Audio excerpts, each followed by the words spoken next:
The security camera footage was crystal clear. Lisa Brennan stood over Kendra Montgomery's unconscious body, fists still clenched, breathing hard. Blood pooled beneath Kendra's head. The timestamp read 11:47 p.m., September 14th.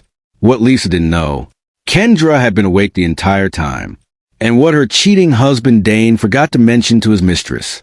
His wife had won 3 consecutive national black belt championships before she turned 23. Have you ever trusted someone so completely that you missed every single red flag? Drop a comment if you've ever been blindsided by betrayal, because what happened next will make you rethink everyone in your life.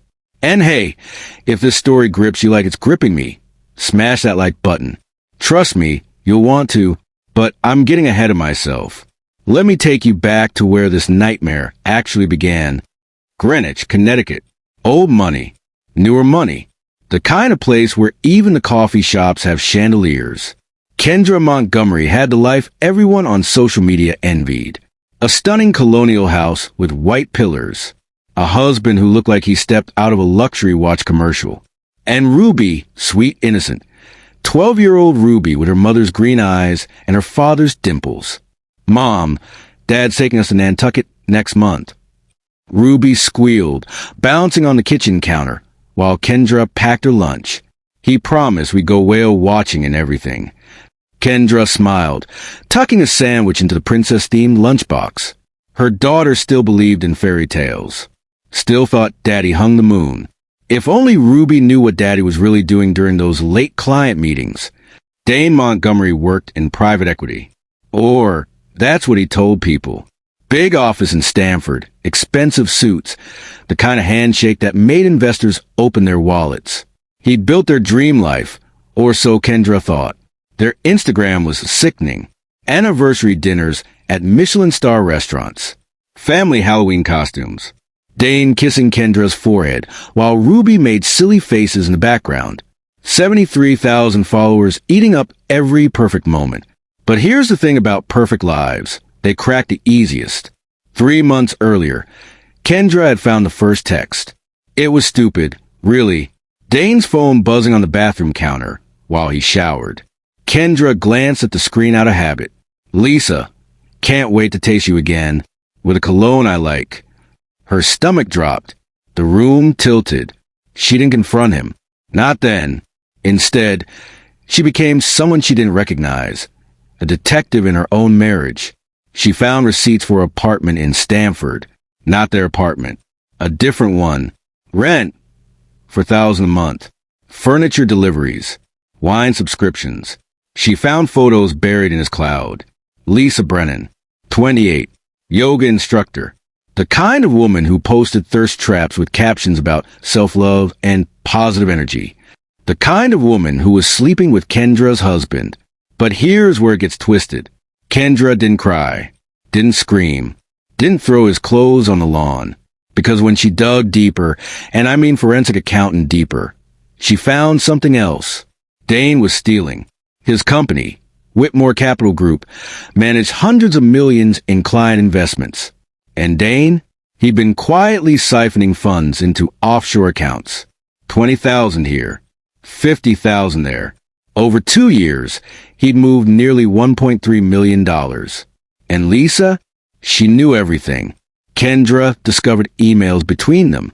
Lisa threatening to expose him. Dane begging her to keep quiet. And then, the payment started. Cash. Jewelry. That Stanford apartment. Lisa wasn't just a mistress. She was a blackmailer. Why didn't Kendra go to the police right then? Why didn't she burn his world down immediately? Ruby, her daughter, still drew pictures of their family holding hands. Still wore the daddy's girl necklace Dane gave her for her birthday. Still believed her parents loved each other. Kendra couldn't shatter that. Not yet. Not until she had everything lined up perfectly.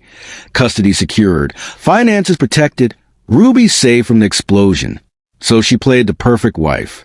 Smiled at dinner parties. Posted those Instagram photos. Kissed Dane goodnight, while rage burned quiet in her chest. And in the shadows, she started preparing for war.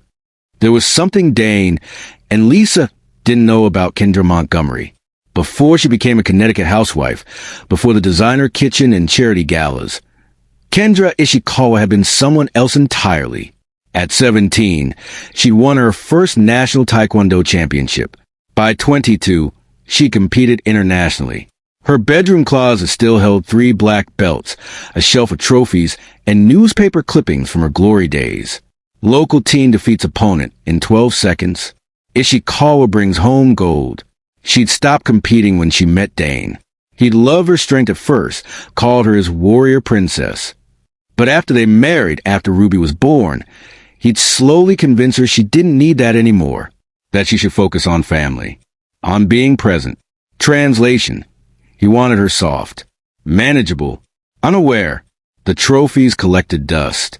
The belt sat unused. Her old coach, Master Chun, still texted on her birthday. The fighter's spirit doesn't die. It waits. Dane thought he'd married a trophy wife. He'd actually married a loaded weapon on safety mode. You're probably wondering, if Kendra knew everything, why didn't she just leave? Why play along? Because leaving would have meant custody battles, shared assets, Dane playing the victim, and worse, Ruby asking why mommy destroyed daddy's life. No, Kendra needed something bigger, something undeniable, something that would make Dane and Lisa destroy themselves while the world watched. And she was about to get exactly that. September 14 started like any other Wednesday. Kendra dropped Ruby at Riverside Middle School, kissed her daughter's forehead, watched her run toward her friends, backpack bouncing. Love you, Mom. Love you more, sweetheart. She didn't know it would be the last normal day of her old life. That afternoon, Kendra went to the gym, not the fancy Equinox where other Greenwich wives pretended to work out. A real gym, the kind with heavy bags and sparring rings. She'd started training again 3 weeks ago. Quietly, just her and the equipment, muscle memory flooding back with every punch, every kick. Her body remembered what her mind had tried to forget. She was dangerous. By 7 p.m., Kendra was home. Dane had texted earlier, late meeting, don't wait up. Translation: he was with Lisa. Ruby was at a sleepover at her best friend's house. The big colonial felt empty, too quiet. Kendra made tea, sat at the kitchen island, scrolled through her phone, looking at the evidence folder she'd been building for months. Photos, bank statements, text message screenshots, emails. Her lawyer had already reviewed everything. This is airtight, he'd said. You'll get full custody of the house and most assets. He won't see this coming. But Kendra wanted more than a legal victory. She wanted them to feel what she'd felt. The betrayal, the humiliation, the fear. At 11:34 p.m., the doorbell rang. Kendra frowned. Who showed up at this hour? She checked the security camera feed on her phone. A woman stood at the front door, face partially hidden by a hoodie, shifting nervously. Kendra's pulse quickened. Something felt wrong. She opened the door but kept the chain lock engaged. Can I help you? The woman looked up. Lisa Brennan. Please. Lisa's voice shook. I'm lost. My car broke down up the road and my phone died. Can I use your phone? Kendra's mind raced. This was suspicious. Too convenient. But she played along. Of course. She closed the door, unlatched the chain, opened it fully. Lisa stepped inside and lunged. He's mine. Lisa screamed, shoving Kendra backward. Stay away from Dane or I'll make you disappear. She swung wildly, fists flying. One connected with Kendra's jaw. Pain exploded. The metallic taste of blood. Here's what Lisa expected. A scared housewife crumbling. Tears.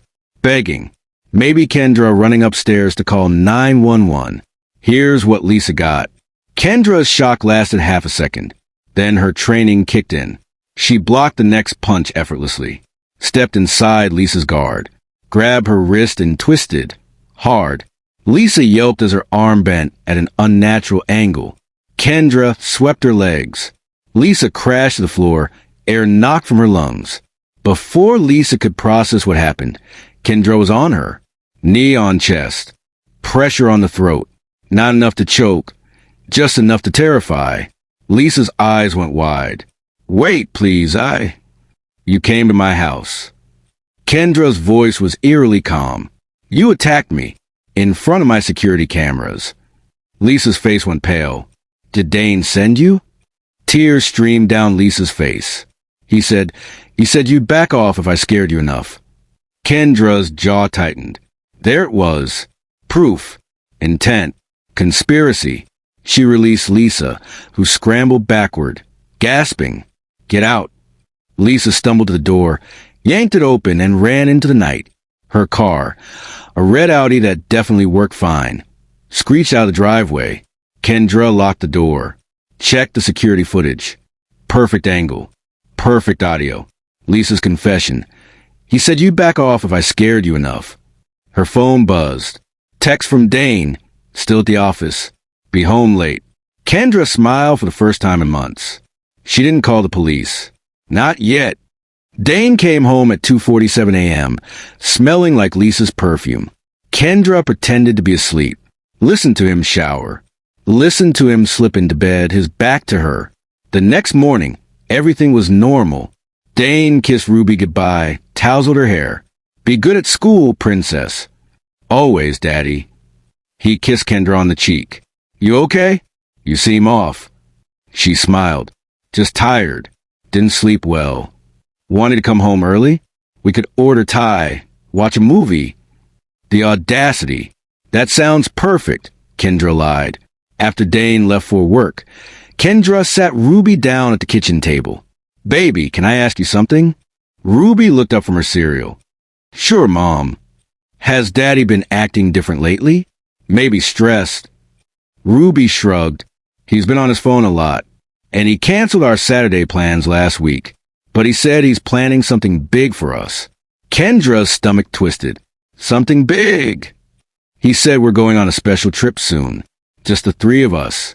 He made me promise not to tell you, because it's a surprise.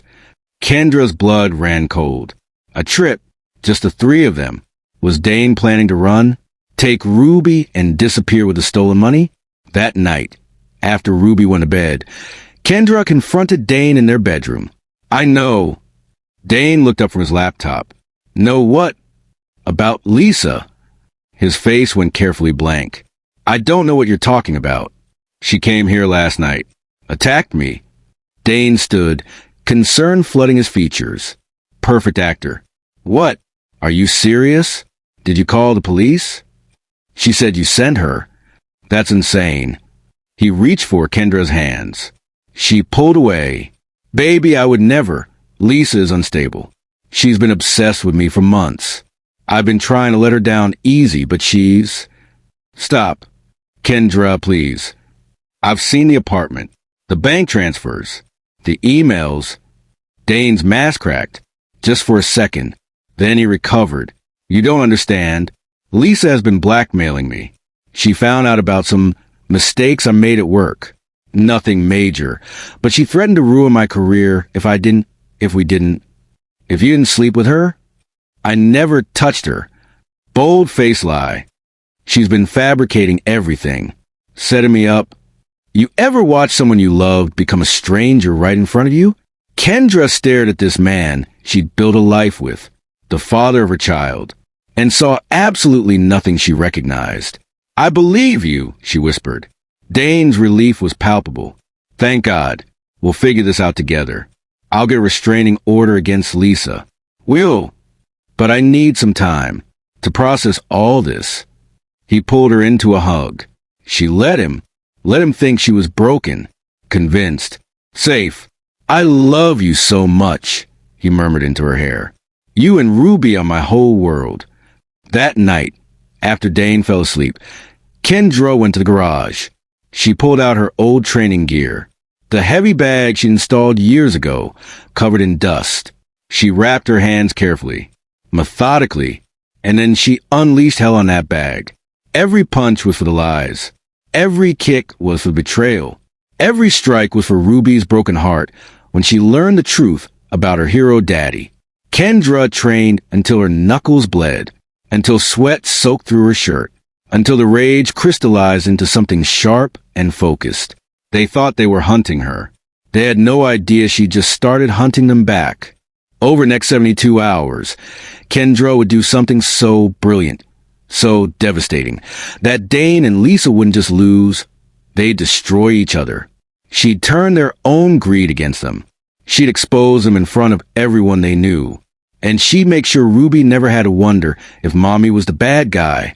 But first, she needed Lisa to make one more mistake. And that mistake? It was walking through Kendra's front door at that very moment.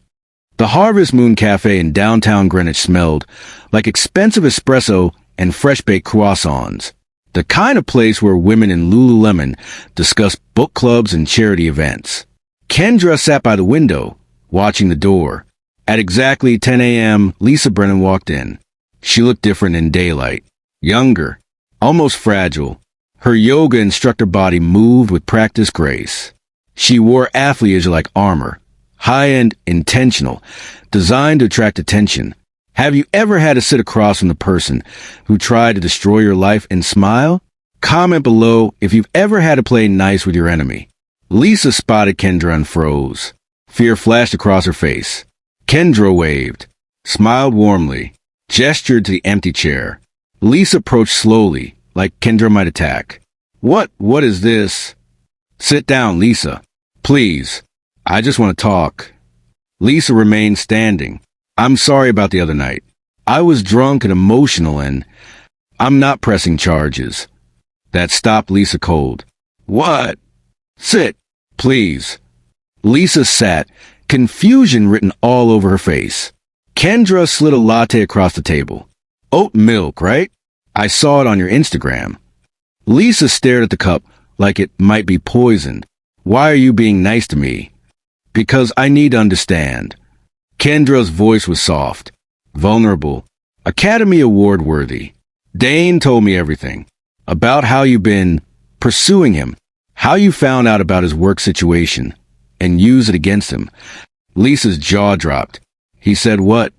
He said you're obsessed, that you've been threatening him for months, that he never wanted any of this. And here's where Lisa made her fatal mistake. She laughed, actually threw her head back and laughed. Are you serious right now? That lying piece of... Lisa leaned forward, eyes blazing. Let me tell you what really happened, Kendra. Your precious husband? He's a thief. Kendra's phone sat on the table between them, screen dark, recording app running. I met Dane at a networking event 18 months ago.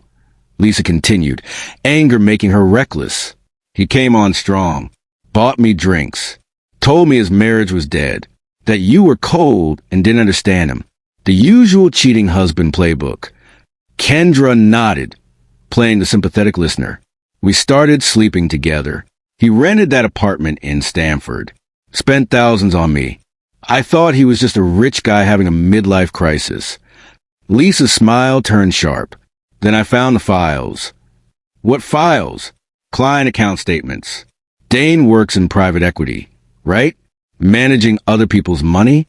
Well, he's been managing it straight into his own pockets. Offshore accounts. Fake investment reports. He's been stealing for years. Kendra's heart pounded, but she kept her face neutral. That's impossible. Dane would never. I have proof. Lisa pulled out her phone. Emails, bank statements, recorded phone calls where he admits everything. Your husband is looking at 10 years minimum in federal prison. Why didn't you go to the police? Lisa's smile turned predatory. Because I found something better. Dane's company has a whistleblower program. If I report him, I get 15% of whatever money they recover. We're talking 6 figures, maybe 7. Kendra felt sick. So you've been, what? Keeping him on a leash? Exactly. I told him if he didn't keep me happy, keep paying for the apartment, the cars, the lifestyle, I'd turn him in. He's been my personal ATM for 6 months. But the other night, why did you attack me? Lisa shrugged. Dane was getting nervous. Said you were asking questions. He thought if I scared you enough, you'd back off. Maybe even leave him, take Ruby, disappear. Make his life simpler. She laughed bitterly. I didn't realize you were some kind of ninja. That was humiliating. So you never loved him? Love. Lisa looked genuinely amused. Honey, I never even liked him. He's a mediocre lay and a worse person, but he's useful. Or he was, until you started poking around. Kendra picked up her phone, stopped the recording, and smiled. Thank you, Lisa. This has been incredibly helpful. Lisa's face went pale. What did you just... I recorded everything. Your blackmail. The embezzlement details. Your admission that Dane sent you to attack me. All of it. Lisa lunged across the table, grabbing the phone. Kendra stood, stepping back smoothly. Years of training made her movements effortless. You can't, that's illegal. You can't record someone without. Connecticut is a one-party consent state. Kendra said calmly. I can record any conversation I'm part of. My lawyer made sure I knew that. Lisa's hand shook. Please. If you release that, I lose everything. The whistleblower reward, everything. You should have thought about that before you came to my house. Before you put your hands on me. Before you helped my husband plan to take my daughter away. He told you about that? Bingo. Tell me, Kendra said quietly. Lisa's resistance crumbled. The words spilled out. He was planning to take Ruby to the Cayman Islands. He has money hidden there. Fake passports. He was going to make it look like you were unstable, that he needed to protect Ruby from you. He'd disappear with her and the money, and you'd never find them. The cafe suddenly felt too small, too bright. Kendra's vision swam. Her husband wasn't just cheating. He was planning to kidnap their daughter. When Kendra's voice came out flat. Dead. Next month. After the Nantucket trip. That was supposed to be the last family vacation. To throw you off. Ruby's excited voice echoed in Kendra's memory. Dad's taking us to Nantucket. He promised. Lisa stood, backing toward the door. I'm sorry. I really am. But you have to understand, I was just... Get out. Kendra. Get out. Lisa ran. Kendra sat back down. Her hands weren't shaking. Her breathing was steady. She'd stopped feeling anything 3 minutes ago. Now there was only the plan. That night, Kendra tucked Ruby into bed like always. Mom! Ruby looked up from her book. Are you and Dad okay? Kendra's heart cracked. What makes you ask that, sweetheart? You seem sad. And Dad's been weird. He keeps hugging me really tight and getting all emotional. Because he's planning to steal you away from me forever. We're fine, baby. Just some grown-up stress. Nothing for you to worry about. Ruby hugged her. I love you, Mom. I love you more than the whole universe, Kendra whispered. And I always will. No matter what happens, remember that. Okay. Ruby nodded, confused but trusting. Kendra kissed her forehead and left the room. Downstairs, Dane was in his office. On the phone, speaking low. Kendra pressed her ear to the door. Can't wait much longer. She's getting suspicious. Pause. No, Lisa screwed it up. She was supposed to scare Kendra, not get her ass kicked. Bitter laugh. I know. We move up the timeline. 2 weeks instead of 4. Kendra's jaw clenched. The passports are ready. Money's transferred. We just need to get to the Nantucket trip without raising red flags. Then we take Ruby and disappear. Pause. She won't find us. And even if she does, I'll have documentation that she was unstable, violent. The courts will side with me. 2 weeks. Kendra pulled out her phone and texted her lawyer. Emergency meeting. Tomorrow, 8 a.m. Then she texted her old coach, Master Chun. I need to remember how to fight more than one person at once. Tomorrow night, his response came immediately. The warrior returns. I'll be ready. She texted one more person. Detective Patricia Reeves, an old friend from her tournament days who'd gone into law enforcement. Pat, I need your help with something. It's urgent. Can we meet? For you? Always. What's going on? My husband is planning to kidnap my daughter and flee the country. I have evidence. But I need to make sure this is airtight. 3 dots appeared. Disappeared. Appeared again. Holy hell, Kendra. Come to the station tomorrow. Bring everything. Kendra sat on the stairs in the dark, listening to her husband plan her daughter's kidnapping, and felt something cold and sharp settle in her chest. You know what's worse than being betrayed? Being underestimated. Dane thought she was weak, controllable, too focused on being a good mother to fight back. He'd forgotten who she used to be, but he was about to remember. 3 nights later, everything came to a head. Ruby was at another sleepover. Kendra had made sure of it. Called the parents herself, confirmed drop-off and pickup times, made certain her daughter was safe and far away. Because tonight, she was ending this.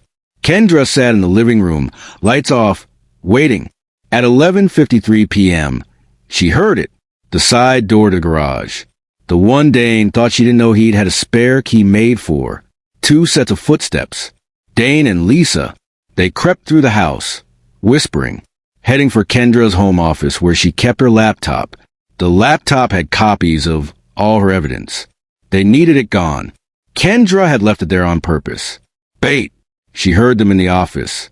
Drawers opening. Dane's frustrated cursing. It's password protected. I can't. Just take the whole thing. We'll destroy it later. What about Kendra? What about her? Lisa's voice dripped venom. She's asleep, and after tonight, she'll be too scared to do anything. They emerged from the office. Dane carried the laptop. Lisa held something in her hand. A kitchen knife. Kendra's blood ran cold. They weren't just here to steal evidence. They were here to make sure she couldn't fight back. The light snapped on. Kendra stood at the base of the stairs, phone in hand, aimed at them, recording. Looking for this? She held up her actual laptop. The one from the office was a decoy, wiped clean.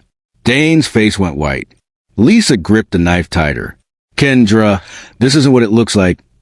Dane started. You broke into my house. You're holding a weapon, and you're planning to kidnap my daughter. Kendra's voice was ice. I'd say it's exactly what it looks like. Lisa lunged first, knife extended. Big mistake. Kendra sidestepped, grabbed Lisa's wrist, and twisted. The knife clattered to the floor. Kendra swept Lisa's legs. She went down hard, skull cracking against the hardwood. Dane rushed forward. You crazy? Kendra's fist connected with his solar plexus. He doubled over, gasping. She brought her knee up into his face. Cartilage crunched. Blood sprayed. He collapsed, groaning. Lisa scrambled for the knife. Kendra stomped on her hand. Bones crunched. Lisa screamed. Stop, please. Dane crawled backward, blood pouring from his nose. We can work this out. I'll give you everything. The house, custody, all of it. You were going to take Ruby from me. I wasn't. I would never. The Cayman Islands. Fake passports. You were going to make me look unstable, so I couldn't fight for her. Dane's face crumpled. She told you. She told me everything. Kendra pulled out her phone. And so did you. 2 nights ago. On the phone. I recorded all of it. Sirens wailed in the distance. Lisa sobbed on the floor, cradling her broken hand. You called the cops? 20 minutes ago. Anonymous tip about a break-in in progress. They should be here any second. Dane struggled to his feet, swaying. You think you've won? I'll tell them you attacked us. That you're violent? Unstable? Kendra smiled. Go ahead. Tell them. While you're at it, explain the knife, the stolen laptop, the fact that you broke into your own house in the middle of the night. Blue and red lights flooded through the windows. Oh, and Dane! Kendra tilted her head. I'm not just bringing assault charges. Detective Reeves at the precinct is very interested in your embezzlement scheme. And the FBI, they're fascinated by your offshore accounts. Turns out Lisa's whistleblower evidence is pretty compelling when it's handed over voluntarily. Dane's face went from white to gray. You gave them everything. Bank statements, emails, recorded confessions. I even found your fake passports. Had them in Ruby's baby keepsake box in the attic. Cute hiding spot. Pounding on the front door. Police. Open up. Kendra walked calmly to the door, stepped over Lisa's sobbing form, and opened it. 4 officers stood on the porch, hands on weapons. Officers! Thank God you're here. Kendra's voice shook perfectly. Frightened housewife. These two broke into my home. The woman has a knife. My husband, ex-husband, he attacked me. It's all on my security cameras. The lead officer looked past her at Dane and Lisa. Sir, ma'am, put your hands where we can see them. This is insane. Dane shouted. I live here. She's lying. She attacked us. Sir, calm down. She's setting me up. She's crazy. She's been planning this. Lisa cut him off. Shut up, Dane. This is your fault. You said she'd be easy to handle. You said she'd just give up. Me? You're the one who blackmailed me into this whole thing. You were already stealing. I just saw an opportunity. The officers exchanged glances, and Kendra stood there, watching the two people who tried to destroy her life destroy each other instead. Sometimes revenge isn't about what you do to someone. It's about stepping back and letting them destroy themselves. The next 72 hours were a blur. Dane and Lisa were arrested, charged with breaking and entering, assault with a deadly weapon, and attempted theft. Lisa's broken hand required surgery. Dane's broken nose made him look like a stranger in his mugshot, but that was just the beginning. Kendra met with Detective Reeves and handed over everything. The laptop with evidence of embezzlement, Lisa's recorded confession, Dane's recorded phone call about kidnapping Ruby, the fake passports, bank statements showing $1.3 million in stolen funds. This is airtight, Reeves said, flipping through files. The FBI will want to talk to you, and we'll need to coordinate with the district attorney. But Kendra, your husband is looking at 10 to 15 years minimum. Lisa's looking at 5 to 7. What about Ruby? Can he fight for custody? Reeves looked at her like she was crazy. From prison? With evidence he planned to kidnap her? No judge in the country would give him anything. You'll have full custody, no question. Kendra finally let herself breathe. The story broke 3 days later. Local investment manager arrested in $1 million embezzlement scheme. Dane's face splashed across every Connecticut news outlet. His company, Whitmore Capital Group, released a statement expressing shock and promising full cooperation with authorities. But Kendra wasn't done. She'd made copies of everything. Every text, every email, every photo of Dane and Lisa together. And she sent it all to one person, Dane's mother, Patricia Montgomery. Patricia was old money, Greenwich royalty, the kind of woman who valued reputation above everything else. The phone call came 2 hours later. How could you do this to my son? Patricia's voice was ice. Your son tried to kidnap my daughter, your granddaughter. Silence. The evidence is fabricated. Dane would never. I can send you the recordings if you'd like. Him planning Ruby's kidnapping. Him admitting to the embezzlement. Him coordinating Lisa's attack on me. More silence. Why are you calling me, Kendra? Because I want you to know exactly who your son is. And I want you to know that when he goes to prison, Ruby and I will be fine. Better than fine. We'll thrive without him. Patricia's voice cracked. He's my son. And Ruby is my daughter. He tried to take her from me. He doesn't get forgiveness. He doesn't get redemption. He gets consequences. Kendra hung up. But the real revenge? That came at Dane's bond hearing. The courtroom was packed. Dane's colleagues from Whitmore, his golf buddies, his parents, extended family, even some of their old couple friends. They're out of morbid curiosity. Kendra sat in the front row, spine straight, face calm. The prosecutor played the recordings. Dane's voice filled the courtroom. We take Ruby and disappear. She'll never find us. I'll have documentation that she was unstable. Gasps rippled through the gallery. Patricia Montgomery buried her face in her hands. The prosecutor displayed bank statements on a screen. Mr. Montgomery stole $1.3 million from his clients over a 2-year period. He planned to use these funds to flee the country with his daughter, effectively kidnapping her from her mother. Dane's lawyer tried to object, argue, deflect. It was useless. The judge denied bond. Given the flight risk and severity of the charges, the defendant will remain in custody until trial. Dane's head dropped. Handcuffs clicked around his wrists. As they led him away, he looked at Kendra. His eyes pleaded, begged. She looked right through him. The fallout was nuclear. Whitmore Capital Group fired Dane immediately, held an emergency board meeting, released a statement promising to reimburse affected clients. But the damage was done. 3 clients sued. The firm's reputation crumbled. Within a month, they'd lost 40% of their assets under management. Dane's colleagues flooded the company's Slack channel. I worked with him for 5 years and had no idea. How did none of us see this? My dad was one of his clients. Lost $80,000. The Montgomery family group chat, which Kendra still had access to through Dane's iPad, exploded. Patricia, I'm humiliated. We can't show our faces at the club. Dane's brother, I told you he was unstable. I told you. Dane's sister, what about Ruby? What are we supposed to tell people? Someone leaked the mugshots. Dane with his broken nose, eyes swollen. Lisa with mascara streaked down her face, jaw bruised. They went viral. Reddit, Twitter, TikTok, Instagram. Connecticut finance bro tries to kidnap daughter. Gets destroyed by black belt wife. Husband and mistress break into home. Forget wife is a literal fighter. The comments were savage. Play stupid games, win stupid prizes. Never underestimate a mom protecting her kid. She literally said, these hands rated E for everyone. Lisa's yoga studio dropped her. Her Instagram, once full of inspirational quotes and workout videos, was flooded with comments.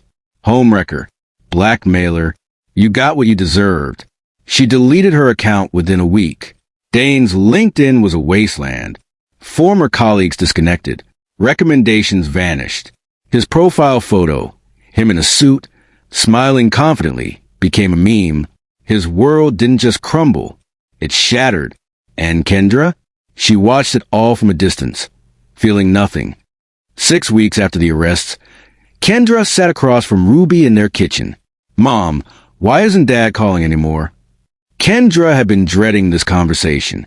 Ruby, sweetheart, we need to talk about Daddy.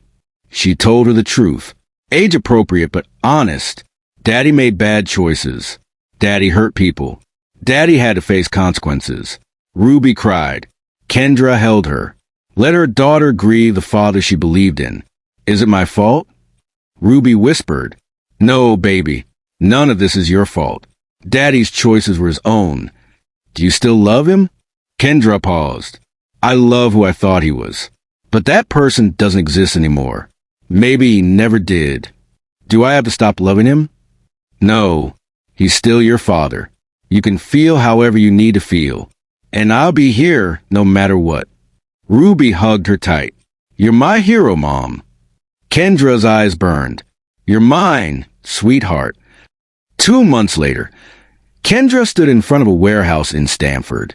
The sign above the door read, Warrior Spirit Self-Defense Academy. She'd used part of the settlement money. The court had ordered Dane to liquidate assets to pay restitution, and Kendra had gotten her share to open the academy she'd always dreamed of. Classes for women, for kids, for anyone who'd ever felt powerless. On opening day, 30 people showed up. By month 3, she had a wait list. Ruby attended the youth classes. Kendra watched her daughter learn to punch, to kick, to defend herself.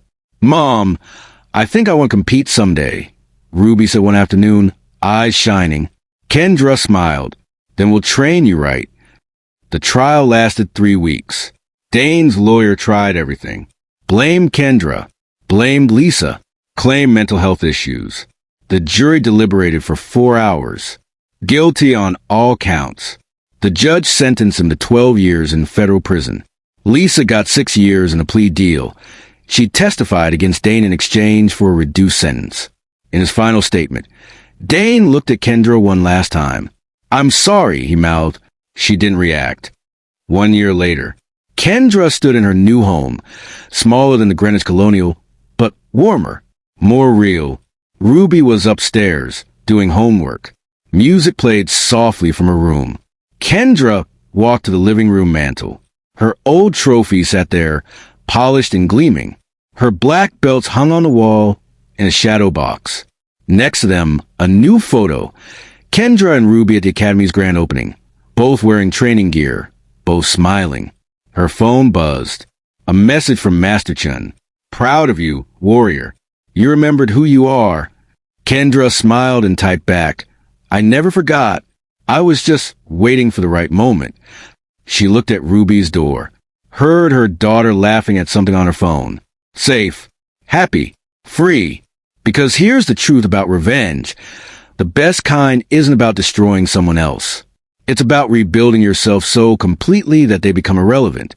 Dane was in prison, but Kendra had stopped thinking about him months ago. Lisa had disappeared, but Kendra didn't care where. They'd tried to break her. Instead, she'd broken free, and she'd built something beautiful from the wreckage. Ruby called from upstairs. "Mom, can we get pizza for dinner?" "Whatever you want, sweetheart." Kendra walked to the kitchen, pulled out her phone, ordered Ruby's favorite pizza. The doorbell rang. Ruby thundered down the stairs to answer it. "Mom, it's for you." A delivery. Small box. No return address. Kendra opened it carefully. Inside, a newspaper clipping. Montgomery sentenced to 12 years in embezzlement case. And beneath it, a handwritten note. Never underestimate a mother protecting her daughter. It was Kendra's own handwriting. From a letter she'd written to herself a year ago, when this all started. A reminder. A promise. She kept it. Kendra folded the note, placed it in her pocket, and smiled. Because the best revenge isn't getting even. It's getting free. And thriving. So, who do you think got worse? Dane or Lisa? Drop your answer in the comments. And if this story gave you chills, hit that like button.